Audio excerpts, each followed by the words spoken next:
قومی اسمبلی میں حماس کے سربراہ اسماعیل ہنیہ کے قتل کے خلاف قرارداد متفقہ طور پر منظور۔ وزیر خارجہ اسحاق ڈار نے اسماعیل ہنیہ کی شہادت کے معاملے پر قرارداد پیش کی۔ قرارداد کے متن کے مطابق اسرائیلی مظالم کی وجہ سے 40,000 سے زائد فلسطینی شہید ہوئے۔ ایوان اسرائیلی مظالم کو مسترد اور فلسطینی بھائیوں کی حمایت کا اظہار کرتا ہے۔ پاکستان ہر قسم کی دہشت گردی کی مخالفت کرتا ہے۔ ایوان اسماعیل ہنیہ کی شہادت پر تعزیت کا اظہار کرتا ہے۔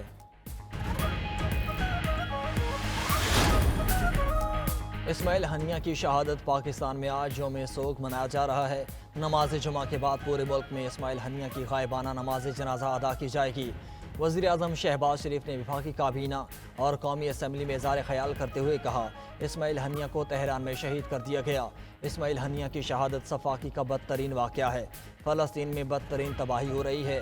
پورا عالم اسلام اسماعیل ہنیہ کی شہادت پر اشکبار ہے۔ صہیونی ریاست غزہ میں انسانیت کا قتل عام کر رہی ہے۔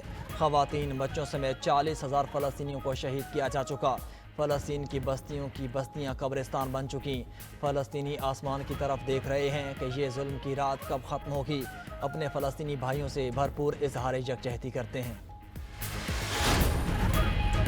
فلسطین قراردادوں سے آزاد نہیں ہوگا، مسلم دنیا کو اکٹھا ہونا ہوگا۔ Chairman P T I barrister Gohar کا قومی اسمبلی سے اجلاس سے خطاب۔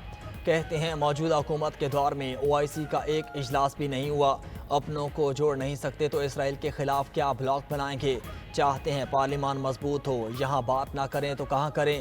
ہم عدالتوں سے بھاگنے والے نہیں۔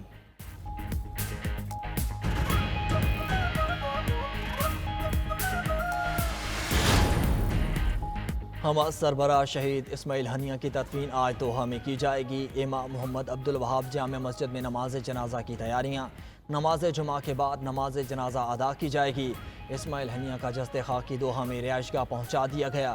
میت گھر پہنچنے پر جذباتی مناظر۔ اسماعیل ہنیہ کی بیوہ میت کے پاس ہمت و حوصلے کے ساتھ کھڑی رہیں۔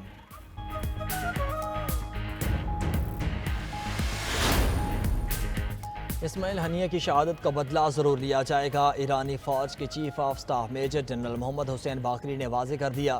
کہا اسرائیل کو پچھتانا پڑے گا۔ ایران بدلہ لینے کے طریقے کا جائزہ لے رہا ہے۔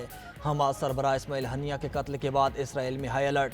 وزیر اعظم نیتن یاہو کہتے ہیں ایران حزب اللہ اور حوثیوں کے حملوں سے نمٹنے کے لیے تیار ہیں۔ ترجمان اسرائیلی فوج ڈینیل ہیگاری نے بھرپور جواب دینے کی دھمکی دے دی۔ خبر ایجنسی کے مطابق امریکہ نے خلیج فارس میں جنگی بیڑا تعینات کر دیا۔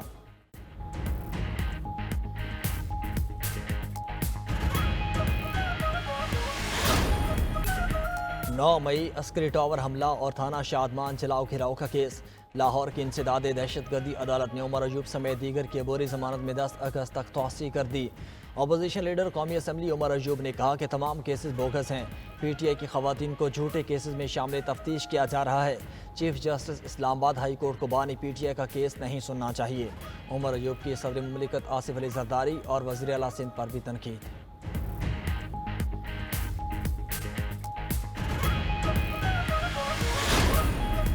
اسلام آباد ہائی کورٹ کا شبلی فراز کا نام ECL سے نکالنے کا حکم۔ جسٹس طارق محمود جہانگیری نے شبلی فراز کی درخواست پر سماعت کی۔ پی کا ایکٹ عدالت میں پی ٹی آئی رہنما احمد وقاص جنجوعہ کی ضمانت منظور۔ عدالت نے 50,000 روپے کے مچلکوں کی ضمانت منظور کی۔ پی کا ایکٹ کے تحت درج کیس میں رؤف حسن کی ضمانت منظوری کا حکم نامہ جاری۔ ڈیوٹی مجسٹریٹ عباس شاہ نے 2 صفحات پر مشتمل فیصلہ جاری کیا۔ تحریری حکم نامے کے مطابق رؤف حسن اور دیگر ملزمان کے خلاف ٹھوس شواہد کے بغیر عام نوعیت کے الزامات ہیں۔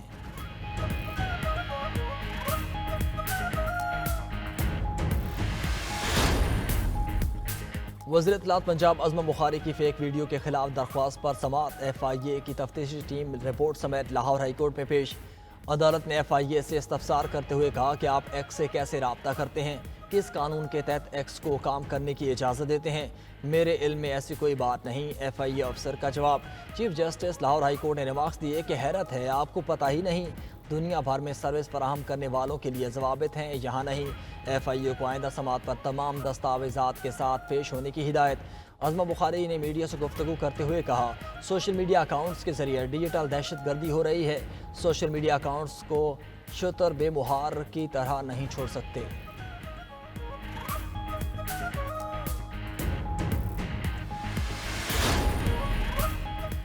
بانی پی ٹی آئی کس کے ساتھ ڈائلاگ کرنا چاہتے ہیں؟ پہلے کہتے تھے کسی سیاسی جماعت سے بات چیت نہیں کروں گا، اب بانی پی ٹی آئی کبھی مولانا، کبھی محمود اچکزئی تو کبھی مینگل کے در پر حاضر ہیں۔ گورنر خیبر پختونخوا فیصل کریم کنڈی کہا ریٹائرڈ ان کے گلے پڑ جاتے ہیں اور حاضر سروس کے یہ پاؤں پڑتے ہیں، جن کندھوں اور بیساکھیوں پر بانی پی ٹی آئی تھے اب وہ نہیں رہے۔ مشیر اطلاعات خیبر پختونخوا بیرسٹر سیف نے فیصل کریم کنڈی کے بیان پر رد عمل دیتے ہوئے کہا وزیر اعلیٰ علی امین گنڈا پور گورنر کے اعصاب پر سوار ہیں۔ علی امین گنڈا پور کے بغض اور حسد نے گورنر کو نفسیاتی مریض بنا دیا۔ گورنر خیبر پختونخوا اس وقت صوبے کے ایک غدار کا کردار ادا کر رہے ہیں۔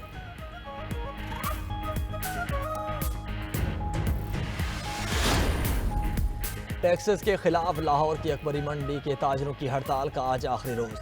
تاجروں نے دالوں اور چاول کی امپورٹ پر 18% سیل ٹیکس کے خلاف 3 روزہ ہڑتال کی۔ حکومت یا ایف ای آر کی جانب سے تاجروں سے کوئی رابطہ نہیں کیا گیا۔ صدر اکبری منڈی کہتے ہیں کہ تاجر آج اگلا لاہی عمل دیں گے۔ حیدرآباد میں ود ہولڈنگ ٹیکس کے خلاف دوسرے روز بھی ہڑتال، اناج منڈیاں بند۔ دوسری جانب مہنگائی سے ہر طبقہ پریشان، فوٹو کاپی اور پرنٹنگ کے کام سے وابستہ افراد بھی متاثر۔ کہتے ہیں ٹیکسز سے مہنگائی کو آسمان پر پہنچا دیا، 2 روپے والی فوٹو کاپی 6 روپے تک جا پہنچی۔ لاہور میں 18,000 روپے ماہانہ کمانے والے موچی کو 21,000 روپے کا بجلی کا بل آ گیا۔ غریب موچی سر پکڑ کر بیٹھ گیا۔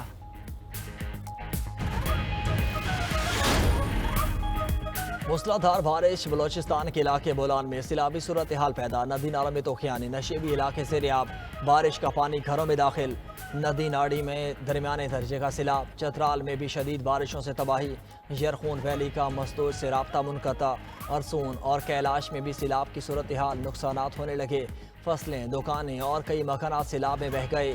دور دراز علاقوں میں ایف سی نارتھ کی جانب سے ریسکیو آپریشن، دادو کے کیرتھر پہاڑی سلسلے میں موسلادھار بارش جاری، کاچرو کے ندی نالوں میں طوفانی، سیلابی ریلے میں 6 سالہ بچہ ڈوب کر جاں بحق۔ دوسری جانب محکمہ موسمیات نے آج مزید بارشوں کی پیشگوئی کر دی، کراچی میں بھی ہلکی بارش متوقع، چیف میٹرولوجسٹ کے مطابق 4 سے 7 اگست تک کراچی میں تیز بارشوں کا امکان۔